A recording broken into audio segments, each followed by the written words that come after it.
Hello and welcome to the Friendly Show. I am your host and friend, Leigh. Okay, so I am so excited to be here with you guys. As you know, Wednesday nights are my favorite recording because that means that we are going to be just having conversation together. Pretend that you're in my living room and or on a walk, and we're just talking about different topics. So whatever you want to talk about, you can go ahead and make the comment, and I will bring it up on the screen. And until you start doing that, because I know it'll take a couple minutes for you guys to come on. Before you guys come up with what you want to talk about, I'll come up with a few things that I've had on my mind. So, okay, here we go. Ed here in your living room. Hey, hey. Thank you for being here, Ed. So, if there's anything on your mind that you want to talk about, any topics, the floor is yours. Um, for me, some of the things that I wanted to talk about in the description, I had said the things that I wanted to discuss tonight were grief, something that I've been dealing with. It seems like a lot. 2024 has been a rough year when it comes to that. So I wanted to maybe touch on that. I also, it's a brand new month coming up. So Friday is going to be March 1st. If you're listening to this in the replay, who knows what month it is, but for right now, if you're listening to this live, Friday is going to be a brand new month. So how do you kind of plan for your month? Do you have a way that you plan for your month, or just every day just roll into the other? How do you figure out what's really important to you? How do you know what to focus on? So I thought we could maybe talk about that. And then recently, just in the last hour, I was watching a video and I wanted to bring up something that I learned that I think is really, really cool. And I want to share that with you. So we will do that. Uh, for right now, I did want to say hello to everybody listening in First Day Pod. So we are streaming over there. And even though this is the First Day Pod colors, you are listening to the Friendly Show. I was really hoping to be able to have like a background, but for some reason it's just not working for me. So, oh well. Anyway, so the thing that, oh, there we go. Hey, Kelly. Hello, hello. Okay, so the thing that I was listening to today, I was listening to Stephen Bartlett. I don't know if you guys know of him. He has a show called The Diary of a CEO. And I've listened to him for quite a long time. I absolutely love him. He's English. He's just got this really like sweet accent and he is brilliant. And he was on a show. I don't know when they recorded this, but I saw it for the first time today with Mel Robbins. And they were talking about a daily habit that he does, that he has done for the last 6 or 7 years, and he has not stopped because he thinks that it is like a huge hack to self-awareness, and he has grown so much, by doing this, and I just thought it was fascinating. So, I wanted to share it with you guys, and I am gonna start doing this every day, and that is gonna be I'm gonna try just for March. Will I do it for the next 6 or 7 years? Maybe, I don't know, but I'm just gonna try it for March, and, here's what it is. So he has this it's self-introspection that he does every single day, and what he suggests is that you start your own, separate Instagram account or Twitter account, or you can do it if you already have, one. You don't have to start a new one, but the whole reason for this is for every day for you to keep a note section in your phone or if you have a notebook or whatever. And when you have a feeling that comes up or you experience something that creates a feeling in your body, you write it down. So whether you had an argument with your spouse or, somebody cut you off in the middle of the road and then you got this feeling that came up, whatever it is, write it in the note section. And then pick a time at night, whether it's 6 o'clock or 7 o'clock at night, pick a time that you're going to commit to writing a post about that feeling. And what he recommends is that you think about what that feeling was and then Why do you think it happened? Why did you have that feeling? What was the feeling like? And distill down that experience to a summary that is just enough to go into a Twitter post. So when he started it, it was 140 characters.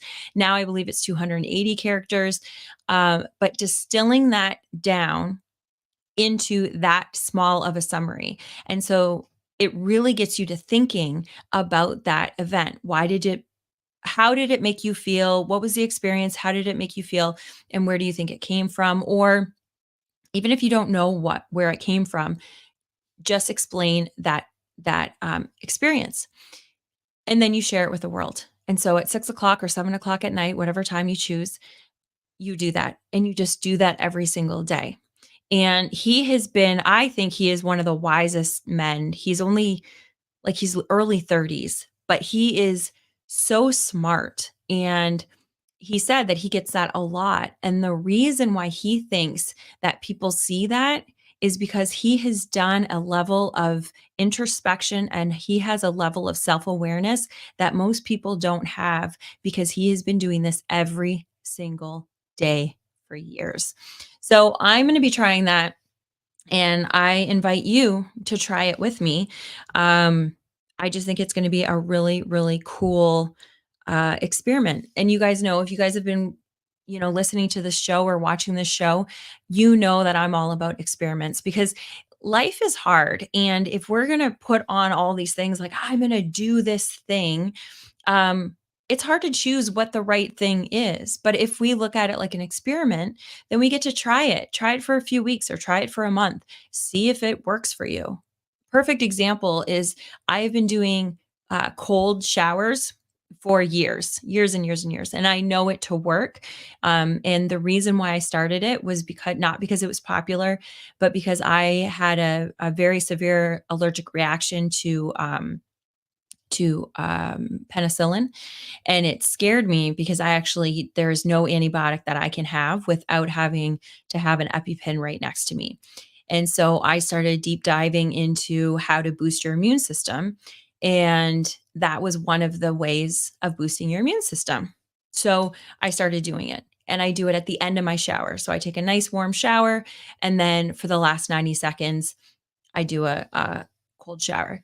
Well, a friend of mine, he started doing it and he was like, "Oh my gosh, yeah, I'm up to like 3 minutes," or he might even be up to 5 minutes now. Anyway, I was like, "Oh, that sounds really cool. I'll try it." And I tried it a few times. I really didn't like it. I felt like after 90 seconds for me, and I'm just speaking for me, it was like it was really not only uncomfortable, but like it hurt. And it was like putting me into this like really stressed out feeling. And that's not what I wanted. I wanted to spark my immune system. I wanted to shock it, but I didn't want to feel that uncomfortable. So I did it as an experiment and I tried it. When you try something once, that's not really a good indication if it works for you because it's like trying anything new is hard. So, but I did try it for about a week, I think, maybe 4 or 5 days. And then I was like, this is just not for me. So then I also tried doing it at the very beginning because I heard Andrew Huberman, he goes into his cold plunges first and then showers. So I tried that. And I tried that for about 2 weeks because I was like, well, if Andrew Huberman's doing it, then it must be something. It just wasn't good for me. It didn't feel comfortable. And still to this day, even though I've been doing cold showers for years, it's still not comfortable. It still scares me. They say do something that scares you every day. That's it for me. Um, but it's not, I know that it's not hurting my body. And the other two ways I felt hurt my body, but I experimented with it. So I suggest that if you think that this, introspection kind of thing sounds cool and it's something that you want to try it and just see. So let us go because there are some comments here. So now we are going to be able to get into um, some really cool things. Okay, so I'm guessing that this might be Ed, but it's a Facebook user. So hello. If you are listening to this in Facebook and you do not have, if you're in the replay, that's totally fine. I'll be able to see it. But if you're watching it live, please put your name so then I know who it is. But Facebook user says, have you ever tried rotating hot and cold showers? It's great for the muscles, skin, and vitality. So you mean like one day doing cold and then one day doing hot? or doing hot and cold back and forth while you're doing one shower. I'd be curious how that is. Um, okay. And then Ed says the last two messages are mine. Okay. So here we go. So grief prioritization sounds good. Grief is too depressing. Uh, how to prioritize how life sounds selfish. How to prioritize how life sounds selfishly important to me now, especially considering my new challenge. Okay. And then he also says, can I also share that I am very impressed with Kelly R. the more I get to know her? I learned so much about resilience from both of you. Oh, that's so amazing, Ed. Yes, Kelly is like, she's incredible. You can absolutely share that all day long. Ed says hot, cold, etc. in one shower. I have not tried that, and I will consider that. That'll be my next experiment, and then I'll let you know how I did. Um, because if it was hot one day and then cold the other, I would say no, because TMI, I can't, I need to, like, I always shave my legs and whatever. So shave my legs and shave my underarms, just for all of you guys to know. But when I take a cold shower, I am so freezing that I can't even do that. So I would not do a full cold shower, but doing it hot and cold, that sounds really interesting. I will try that. It is magic. If nobody has ever done a cold shower, there's a lot of people that are saying, that it's like it's a hype that you shouldn't be doing. Um, but for me, I know that like I used to be sick all the time. Like flu season came, Leanne got sick. Sinus season came, I got sick. Anybody came into my bubble, I got sick. And knock on wood, I have been doing really good. And I think it has to do with that. I think it has to do with I've been getting my sleep. I've been prioritizing that. I've been prioritizing my water. Like I've been doing all of these like little things that really we should be doing, but we just negate. And I've been doing those consistently now. And I've been feeling really, really good. And then Ed says, shaving is important. Yes, it is. Okay. So, prioritizing how okay, so figuring out Ed, you can well, if you want to, you can share your story because your story was really, really cool. So, um, figuring out what is important to us, it's hard. Um, no, it's not really hard. It is something that we are not used to doing. I think that's what the whole thing is. I think prioritizing ourselves, prioritizing a peaceful life or a happy life or whatever is important to you, um, that is not something that we've been taught. That's not something that we all do. Um, and so that's why it feels hard because it feels different. Um, but it's actually not too hard. Um, life for me, I'm realizing the older I'm getting, is really simple if we just really take time to get quiet and figure out what we want. So, me being here, you can't tell because I have just a green screen here, but I'm actually with Mike this week. And I'm working every day and I work, 8, 10 hours a day. But I made it a priority that this week I was going to go to Mike's and I was going to spend the entire week with him because we keep talking about how we don't get to see each other, that we only get to see each other on the weekends. And sometimes even then we don't get to see each other. And it was becoming like this thing that was just like, oh, yeah, it's sad, but one day we'll be able to spend more time together. And then I just thought, I was like, "Mike, what the heck are we doing?" Like, I run my own business so I can do things that I want to do, and I'm gonna just come over. So, I decided this, I think 2 weeks ago, and so last week, I just got all my ducks in a row. I got all my client meetings, scheduled for that week, and then next week, I'll have client meetings, like, in person next week. And this week, I made all of the client meetings that I had on Zoom, well, Google Meet. And I just made it work because it was important to me. And I had kept saying that, oh, it was hard. It was hard. We're not able to. But it's just not true. We just weren't making an effort, you know? So, I think figuring out what is important to us is the first thing that we have to do is where are our values and what lights us up, and then figuring out how do we make life align with what that is. And it might not be something that we can just like flick a switch. Like I couldn't, when I decided that 2 weeks ago, I couldn't just be like, okay, I'm going and I'm leaving, and I'm going to be away from work for a week.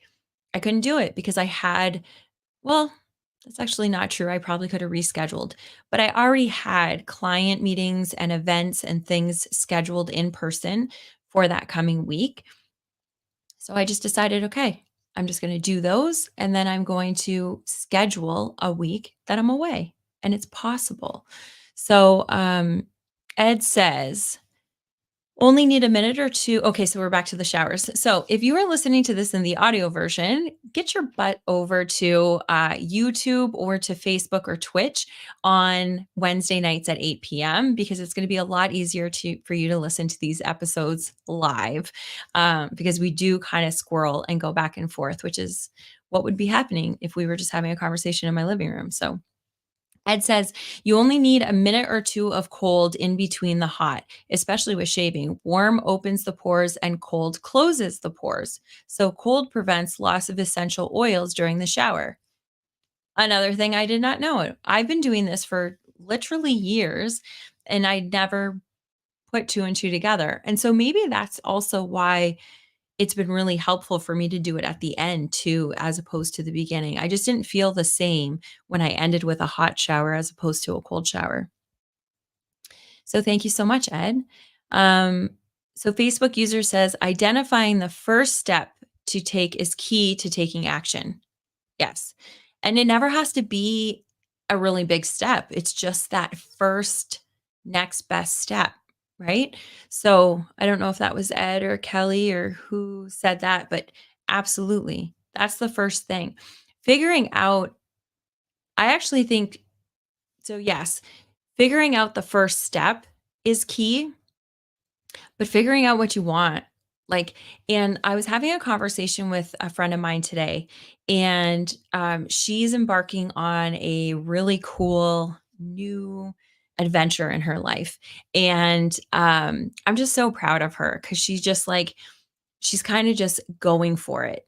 And oh, that was Sam. Hey, Sam.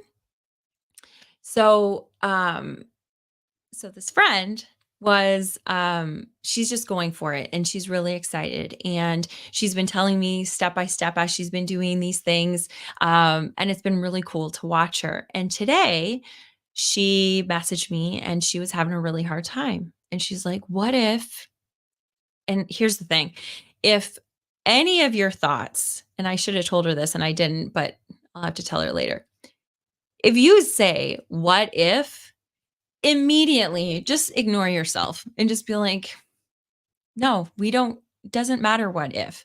So when we say what if, it never usually follows what if this works out to be the best decision of my life. Like we never say those kinds of things. Well, maybe you do, and I hope you do. If you're listening to this, please tell me if that's how you think.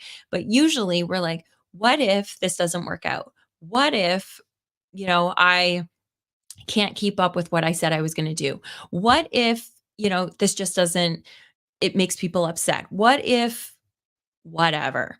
Um, Whenever we have those things, they're usually lies. They're usually our fears of not feeling good enough or not feeling worthy enough. And so taking the next step, it erases all of that doubt, because when we're in action, it's a really hard thing to be in action and also be in doubt in that exact same time. You can take action and then doubt yourself, you know? You can doubt yourself and then get over it and then take action. But to do those simultaneously is really, really hard. Like you can't, kind of like you can't smile and feel sad at the same time. I can smile and then I can feel sad. But it's really hard for our brain to be able to do those two things. That's why multitasking is actually, some people say that they can do it, but what's actually happening is you're um, toggling between two actions very quickly, maybe that it seems like you're doing it at the same time. But in any given moment, like in that little millisecond, you're only feeling one feeling, thinking one thought, doing one action. And so if the more that we can stay in action, the the more we can stay out of our head and out of our doubt and out of our fear, you know? So action, that first step, Sam, that is gold. That's absolutely gold, is taking that first action. Um, and thinking about what we want, thinking is one of the hard things because when we're in thought, we're not in action. And so knowing what we want to do, obviously we have to, everything that has been created, everything has been created twice, right? Once in thought and then once in material being. So we have to think about the things that we want, but then we can't spend too much time in that. I just heard somebody else say, I'm trying to think of who it was. I think it was Shailene Johnson. I don't know if you guys follow her, but I absolutely love her. Um, anyway, so she was saying that one of the things that she does when she's scrolling on the internet, she will never sit down anymore. She used to always, sit down and just be on your phone and scrolling. She now will only scroll on her phone if she's pacing, if she's walking around. So at least she's getting steps in. And then what that also does is because you're in action, now you're not feeling that sluggish, like feeling of just like going through the motions. And so now you'll get out of it a lot quicker. So if you're thinking about something and you're ruminating about it, usually we're doing that when we're just sitting, right? We're sitting in a chair, sitting on a couch, or sitting in bed, and we're thinking and thinking and thinking, but we're not moving. We're not doing a lot. So if you start thinking about something, go for a walk because you'll start thinking more creatively. And um, when you're out for a walk or when you're moving, your body, your chemistry, everything changes. And so your thoughts become better, and you don't go into that deep dive of what if, what if, what if, right? So that would be a tip that I'm going to start doing. And I can see it when I'm walking with my girlfriend in the morning. We'll be keeping a pretty good pace and we're just talking and whatever.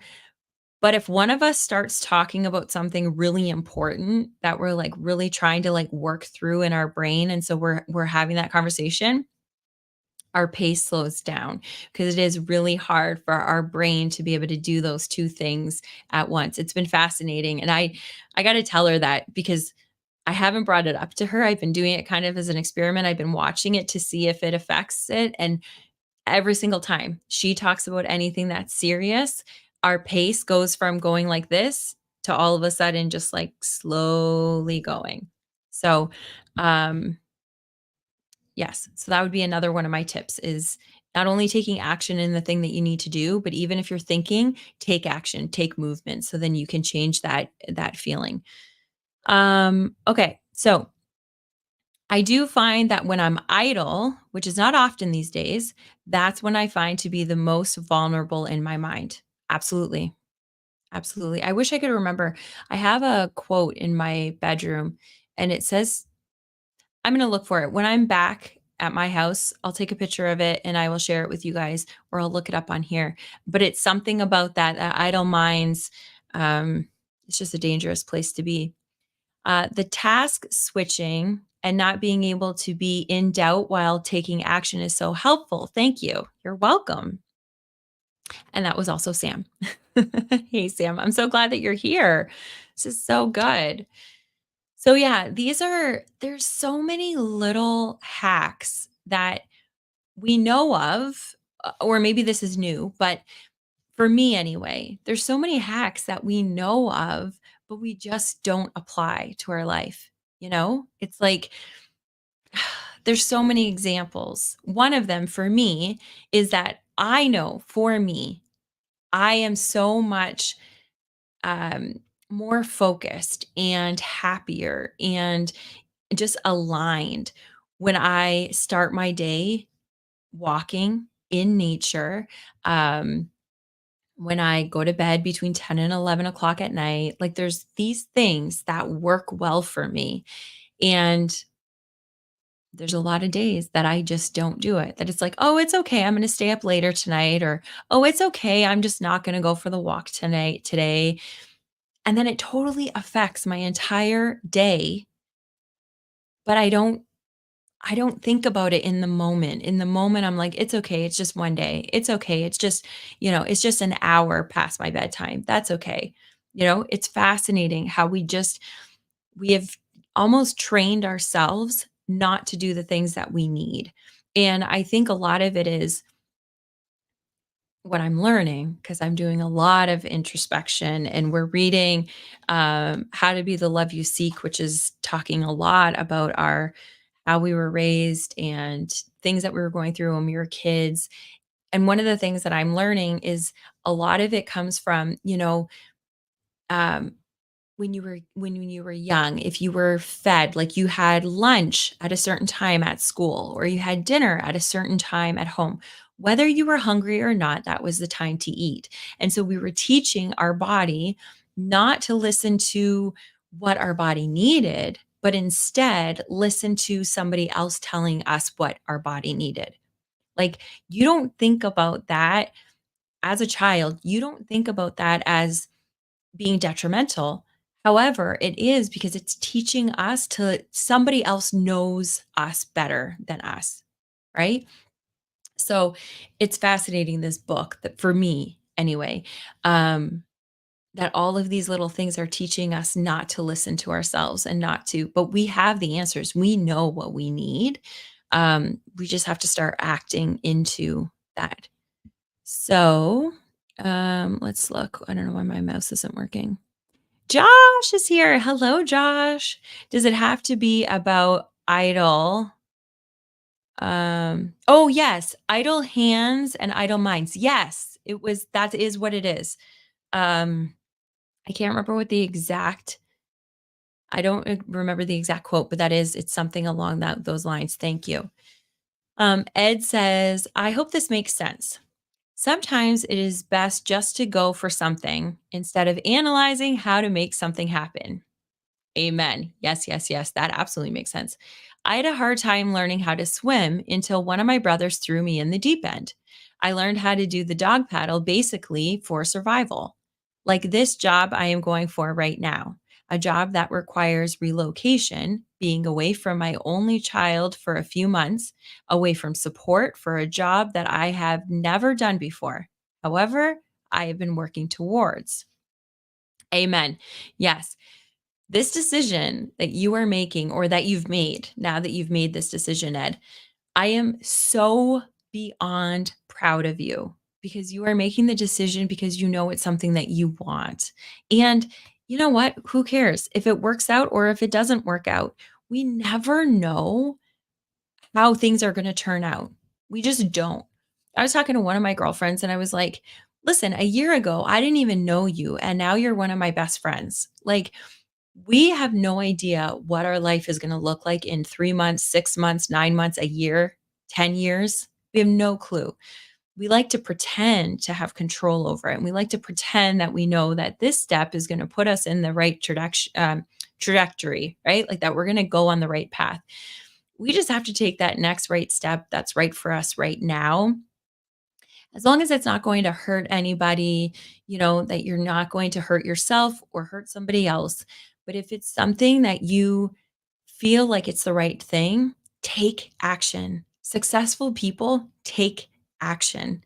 And then you're going to learn your mistakes along the way. But the more actions that we can take and the more steps we can take, the quicker we can readjust, right? Um, Ed also says, FYI, the Sioux is great to walk in nature. Plus, I could walk with you. That was meant as a bonus, not a threat. Yes, amazing, amazing, amazing. That is so good. Um, Yeah, and I love how everybody that's telling him about the Sioux, they're like, "Oh, it's gonna be cold, it's gonna be cold," and he's like, "I don't care. I'm gonna still go." Although he likes the cold. You like the cold, right, Ed? Um, so yeah, it's so interesting how people will give us advice and people will give us, like, things that like, what they think they should do, like, that we should do. Meanwhile, they're not taking that own their own advice for themselves, and we don't question that. We don't question the fact that people that are telling us to, stay small or to, don't do that because don't rock the boat or you don't know how that's going to turn out. That the majority of the people that are telling us that type of advice, they're not living their life of their dreams. So I, for one, only want to take advice from people. Okay, I'm going to say this in two different ways. One, I only really want to take advice from people that are living the life that they want, not necessarily the life that I want, but the life that they want. Because if they're living the life that they want, then they have learned how to get there. Right. And usually it's just trusting yourself, taking inspired action. Um, but also, I take people find it like they think that I'm not secure or confident because I listen to everybody's advice. But here's the thing, I don't take in everybody's advice. I want to listen to everything that everybody has to say to me. I'm open to it. I want to hear it. I'm curious about it, but I don't want to take it all in because for years I took everybody's advice in and it kept me stuck. It kept me like, "Oh my gosh, maybe this is the wrong choice. Maybe I shouldn't be doing this." But any time that anything good has happened in my life, it's been because I just was like, "Yeah, I'm going for it. I don't know how it's gonna work out, but I'm just gonna do it anyway." Um, and I've never really done anything that has been super scary. Some people might think it's scary because I, take chances. Um, But I don't take any kind of chances that are gonna hurt somebody else or hurt myself. The majority of the time when we're taking these chances, it's just gonna be uncomfortable, and I think it's okay. I think it's actually exciting to do things that are uncomfortable. Ed says, "I'm warm-blooded and well-insulated. Cold does not bother me." Yes, that it was funny. Ed came down. This is one of the things that I absolutely love. So we met, and really became friends through book club, and that was online. And now we are like, I love his son. I get to see them a couple times a year. It is so cool. And I questioned if I should start a book club. I questioned if I should start a podcast. I questioned everything that I've done. I've questioned and then I did it anyway. And it doesn't make me any better because I go through a lot of times that I'm like, maybe this isn't for me. Maybe I shouldn't be doing this. Um, but taking action, that's what life's all about. Um, I'll tell you, Saturday, let me just see. Okay, hold on a second. I'll get back to that. And if I don't get back to Saturday, somebody please write Saturday in the comments. Ed says many people's advice in there is their projection of fear. So, yes, we should take a good look at the source of the advice. Yes. And you know what? Like, I have people, well meaning people in my life that are wanting to protect me. Um, and I question that now because it's like, does it feel like it's bad for me, my mom is a perfect example. My mom, she is like the sweetest, kindest. She only wants the best for me. That's all that she wants. But she also wants to make sure that I'm safe. She always wants to make sure that I'm not going to be hurt, that I'm not going to do something that I'm going to regret. So she's always questioning like what I'm doing and is it right for me? And quite frankly, a lot of the things that I do, I don't know if they're right for me. It just feels right for right now, you know? Uh Ed says Saturday, Saturday. Okay. Yes. Thank you, Ed. Okay. So Saturday was a really, really hard day for me, really hard day for me. Um, I actually there's a lot of the day that I can't even remember. I'm realizing that I have taught myself somehow, I don't exactly know how I did it. It was more of a survival thing, I guess, growing up, that I when things were going on in my life that were uncomfortable or that I didn't understand, I I kind of shut down and I blocked that memory. And so Mike and I actually went on a walk on Sunday and he brought up Saturday. So Friday I went to a funeral for my uncle and it was really, really hard for me. Really, really hard. And it was really tough. And I thought, like I cried a lot, a lot, a lot. And I had been crying all week prior. Um and then Saturday, it came up a few times and I cried and then I thought I was okay.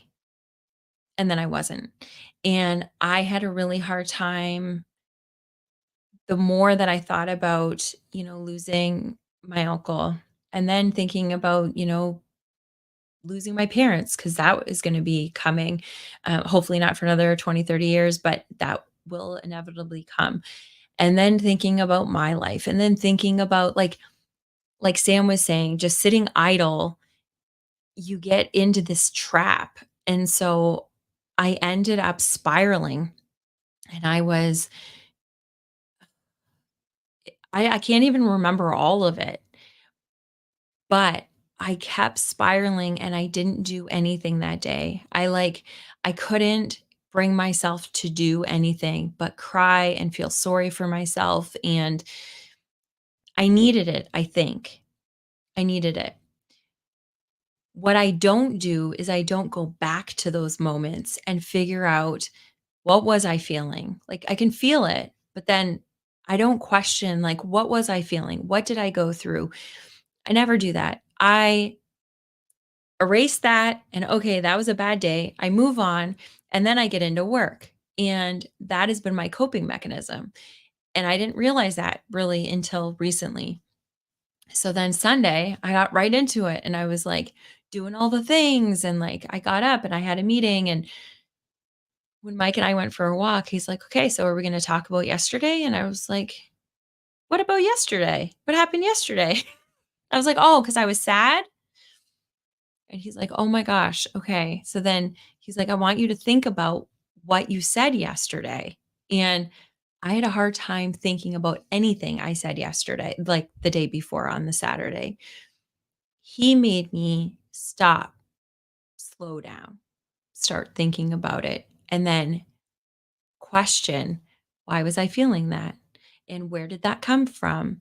And so I think this going back to how I started the show with that introspection thing that Stephen Bartlett was talking about, I think that's going to be really powerful because for me, I don't do a lot of introspection.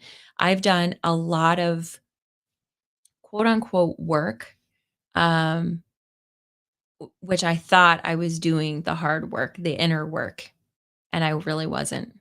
Just being completely honest. I have read a lot of the books. I have learned a lot of strategies, and the majority of the strategies that I have learned have been I've learned to push through to get to the next thing, to get to the next level, to life hack my way through life, and I have not taken the time to slow down and look at all of these feelings. Um, this is a total like sidebar, not what I was planning on talking about today. Um, but I think that it's something that's I'm going to be getting a therapist because there's a lot of things that I want to learn and that I want to talk through. I really want to talk through with Mike because he's a therapist, but he said that there's ethical things that he can't do that with me, which I totally get. Um, but I'm going to be getting a therapist, which I've never had a therapist before. And I am not against it. I think it's wonderful, but I thought I could do it on my own. And the fact of the matter is, I don't want to do it on my own because when I do it on my own, I do it um, surface level. I get just so deep. And then it's like, oh, that hurt. Okay, well, then I must have done the hard work. I must have done the deep work. I must have done the inner work because that hurt and that felt weird and that felt uncomfortable. But I'm not actually going deep and really going and learning about myself. I shouldn't say that. I've learned quite a bit about myself over the last 20 years of all of this self development and self growth. Um, but I can do it so much faster if I'm with somebody that's trained in it, and someone that I feel safe to talk to. So I just want to share that with you guys because you're in my living room and that's what's happening. So that's part of it. The book club has really, really helped me. Because we have conversations every single week about all of this kind of stuff. And now I'm just getting to the next level of needing to go deeper. Actually, it's not needing to go deeper. I could choose right now that life is fine and I don't need to go any deeper, but I want to. I want to be able to kind of catapult because I am stopping myself in a lot of things. You know, even with you guys, I have the community. Am I doing what I want to do with the community? No. No, there's so many things that I wanna do that I just don't feel worthy. I don't feel good enough. I don't feel like it's gonna add value to you guys. And so it's really, really interesting how we can sabotage ourselves even though we have these amazing things inside of us, these amazing gifts, but we sabotage ourselves. And if you're sabotaging yourself, if you're stopping yourself, I want you to question why. I really, really want you to question why. If it means questioning why with a therapist or with somebody really close to you, or whatever that means for you, I want you to question it because it's a lie. Whether it's a lie from your past, it's a lie from the devil, I don't care who it is, it's a lie from somebody because if it is in us to do, we're supposed to do it. I always say I was never supposed to be a doctor. Never has that come in and been like, I really want to help, you know, find a cure for something. Or, I mean, it would be cool, but I have no desire for that. So that's not what I'm meant to do.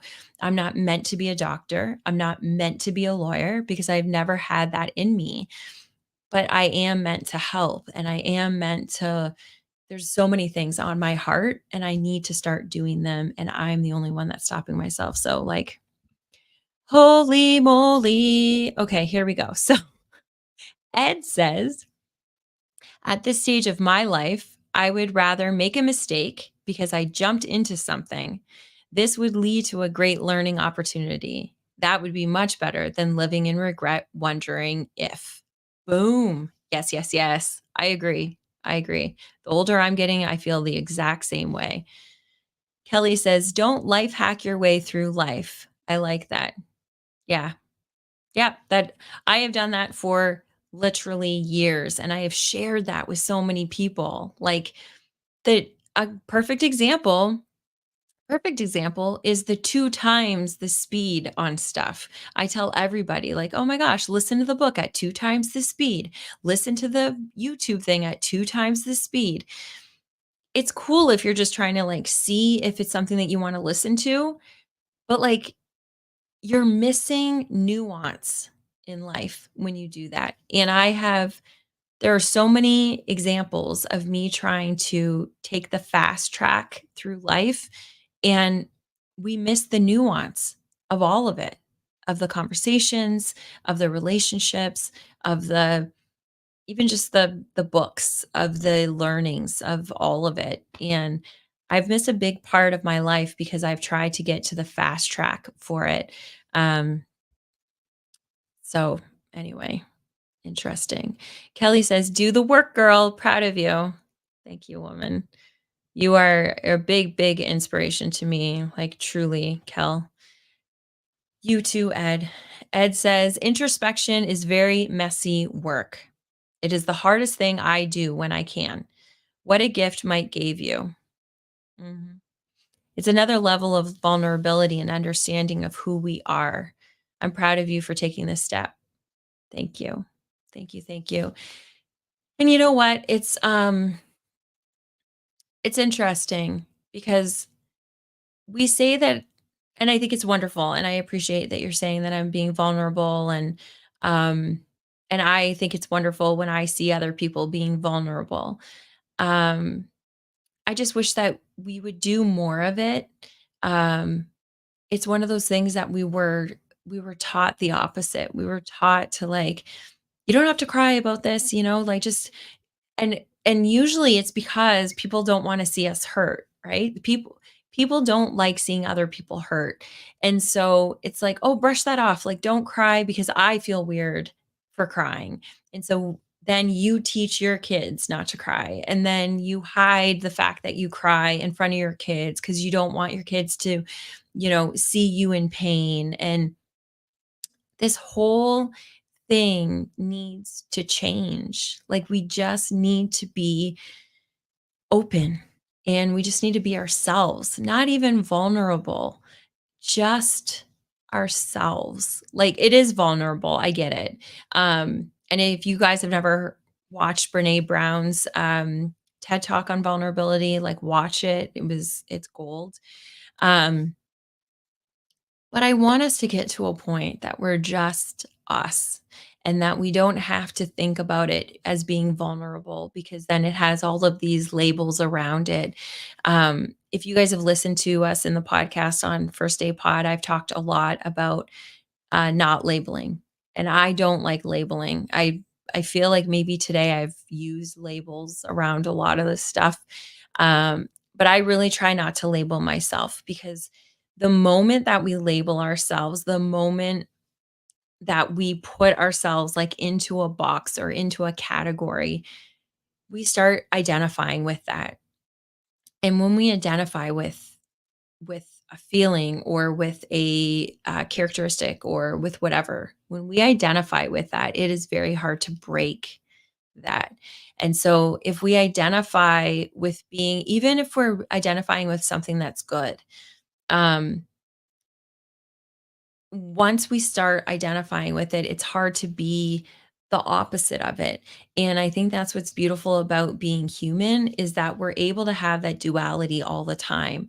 That we can be somebody that is vulnerable, um, and we can be somebody that is able to, show up in a way that, like, we can get things done, but also be vulnerable. Like, we can have both of those things. We don't always have to be showing everything, and then we don't have to be hiding everything. Do you know what I mean? Like, we can have both of those things. I think balance and growing up, everybody said, the key to life is living a balanced life. And I hated the word balance. I was like, what? No way. I was all or nothing. That's the way that I lived all of my teenage years, my 20s, my 30s. It's only now that I'm realizing that balance isn't about doing things 50-50. Balance is like when you're on a bike, all that you're trying to do is you're trying to stay up. And so we're just trying to stay up. And so if we have to put more, like, we want to kind of keep everything, that if, your work, and then you've got your social life, and you've got your family life, and you've got your spiritual life, you just kind of have to keep all of those going. But you don't have to be like 25% here, 25% here, 25% here, and 25% here, right? Like, that's not ever going to work.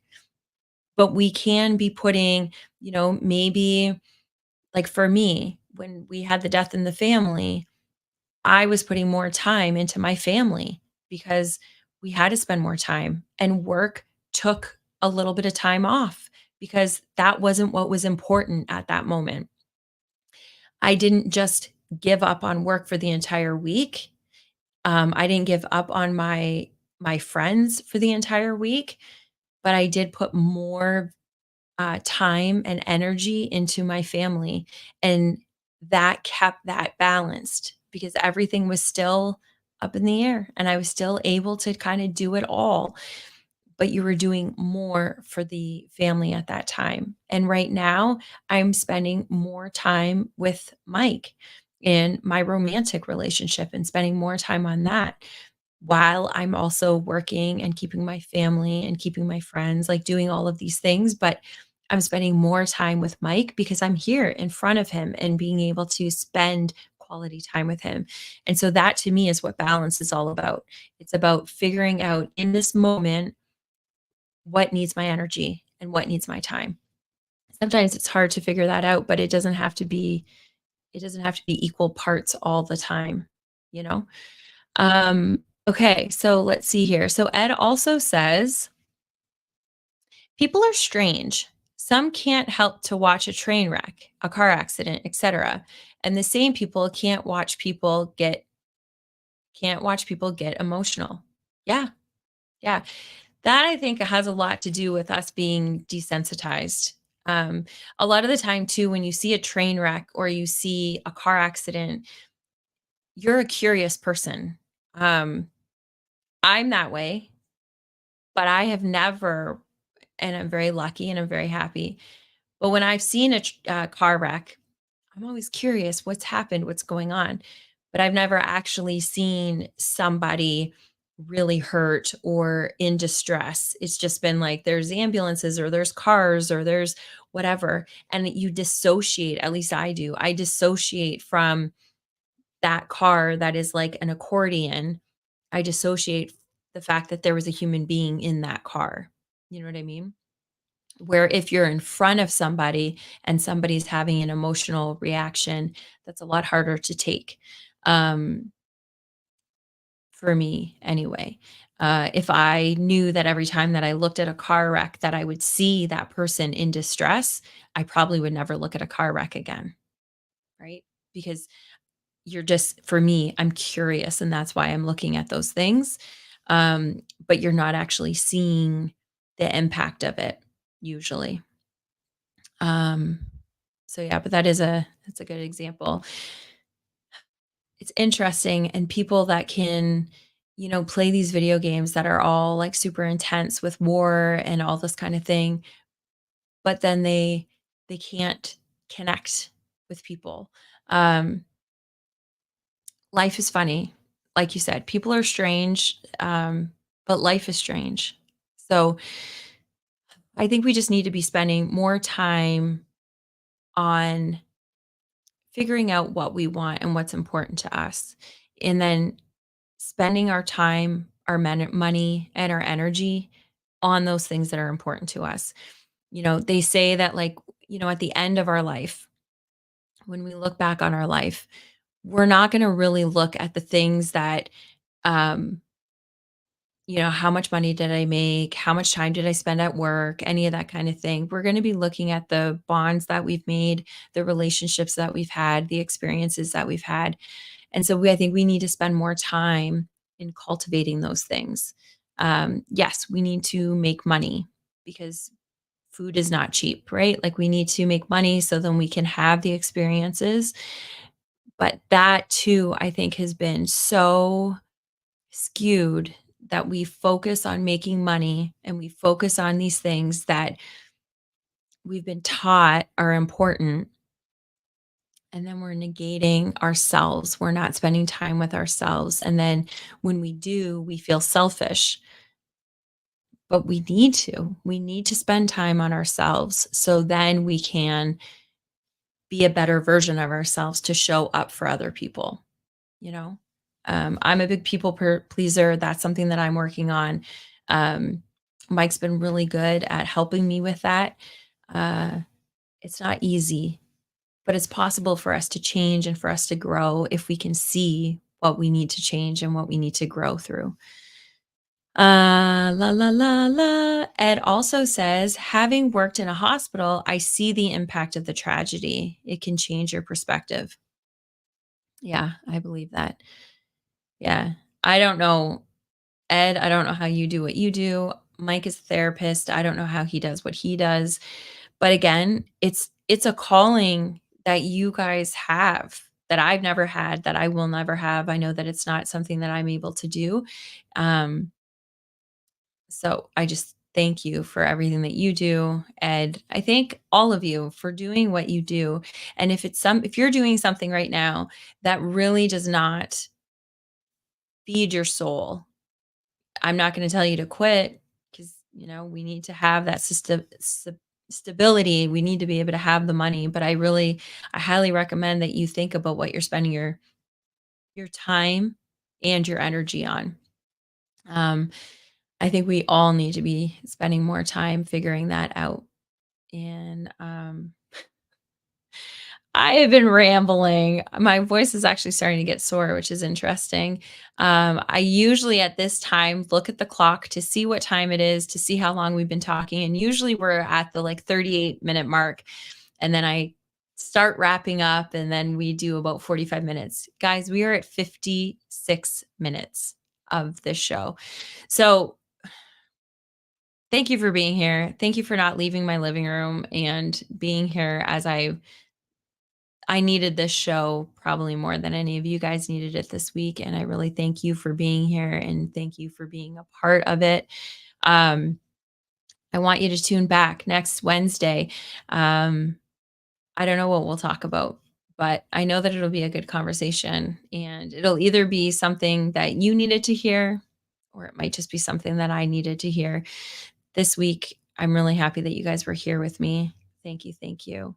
Um, Ed says, I think what you do and that I know you. I'm really grateful I know you. So let's end there, you guys. I love you guys so much. Big hugs to you. Thank you for being here. If you're listening to this in the replay, go ahead and comment. And I'd love to hear what your thoughts were about this, anything that we talked about. Pretend that you're listening to it live and go ahead and comment. If you're listening to this in the audio version, every Wednesday on Facebook, Twitch, and YouTube, you can check us out Wednesday nights at 8 p.m. Eastern Time, 7 p.m. Central. And then I do other podcast episodes throughout the week sometimes. And we'll see how that goes. If you're not part of the Facebook group, come on over there. I'm really active over there. And that is it. I love you. Have a wonderful, wonderful week. Bye.